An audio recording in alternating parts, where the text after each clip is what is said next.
This find is from a free bin at a flea market, actually. You may recognize it if you're at all familiar with Talking Football or with Instant Replay.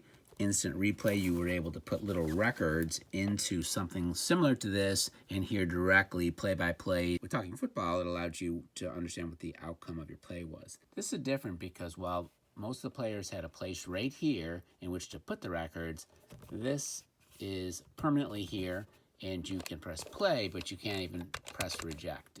It's kind of blocked off by that. So this is something else, and I don't know what it is. You can see this is from Mattel, and it's got like almost like a record player radio look on it. On the back, it's got like some reel-to-reel players. Date is 1971. I really like to get it to play because my assumption is that there's a record in there, and it's just going to play that one record. I'm assuming the reason I threw this thing out is because the battery thing is terrible. On this side, there's a whole piece missing, and it's badly corroded. And on this side, it's badly corroded. So I'm going to try to clean it up and at least try to get it to play. Okay, you figure out the equipment we'll need and set it up.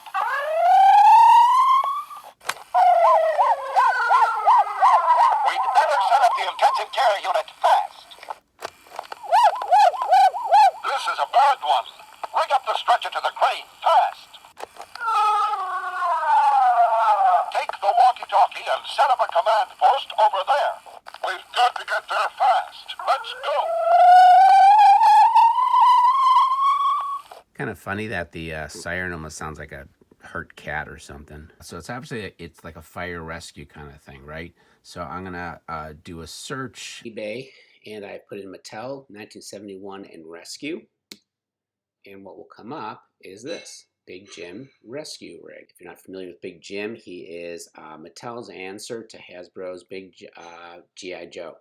And you can see here in this kid's hand is this Talking Communications Center. So here's another picture from the box. It says Talking Communications Center, carry or use in rescue rig. So it's kind of neat. This listing itself doesn't actually have the communicator. So it's not something you find in every single listing. So this is not easy to take apart. I don't believe there's any screws. So what I'm going to just try to do is use these tools to scratch off some of that corrosion. So not surprisingly, I did clear off some of the corrosion. I mean, it's not that much better, but I couldn't get it to play. I'm going to try to take it apart, and that could be a mess. So I literally cut this thing apart using a Swiss Army knife, just cutting through the edges slowly but surely. Inside, you can see the record. That's the black record. So there is indeed a record in there. Got access to the motor, D-cell 1.4 volts, and the motor's not going.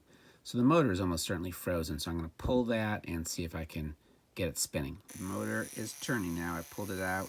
I spun it with my fingers just to get it going, hooked up to battery, and now it is going. So this is where it came from. You can see there's a pulley in here. So I got the motor more or less back in there. I'm going to see what happens. Now, it's actually turning. The record's turning. So this is the stylus. You can see it there. So if I press the play, hold it, it goes across. Then you reset it like that and it goes through again. I can't tell exactly how many different messages there's supposed to be, but there are different start points. It's different than a real record. A real record obviously only has one start point. This has at least 3 or 4, I think I've heard. The speaker's in this top part. And it's actually neat. Like that goes in and that's pushed by the stylus, and it's loud enough for like a really cheap stylus. So I really cleaned up this piece, this metal piece, and this metal piece. I used the files and some sandpaper to clean them up. And after I cleaned those up, I did use a multimeter. I set it to continuity, and I wanted to make sure that it was getting through to the motor, and it was. One thing to be careful with in case you're doing this repair, put this piece over on this side. I initially had this piece on this side of the other metal one, so make sure it's over there. So even though I got this thing working, I still have a problem because with a battery, it wouldn't work. This lead is not, it's supposed to be over here with a spring. So I super glued this extra piece from a battery pack to the thing, and now I'm going to try to solder to connect that and the actual lead. Can you tell that I don't solder? But this is connected at the moment, so we'll see if that works. It is back together. I glued it. You can see, I mean, it was already pretty bad, but like there you go. On the bottom, it's really beat up. There's a hole, a couple of holes, but it is staying together, and it presents decently from the front and the back. You'll see that it works. Open the garage door. Make sure positive is down. There you go. You got to pop it in pretty good. Close the door, and it should work. Pressing play. We'd better set up the intensive care unit fast. Okay, you figure out the equipment we'll need and rig up the stretcher to the crane fast. So that jumped between two messages. Not sure what's going on there. It's basically working.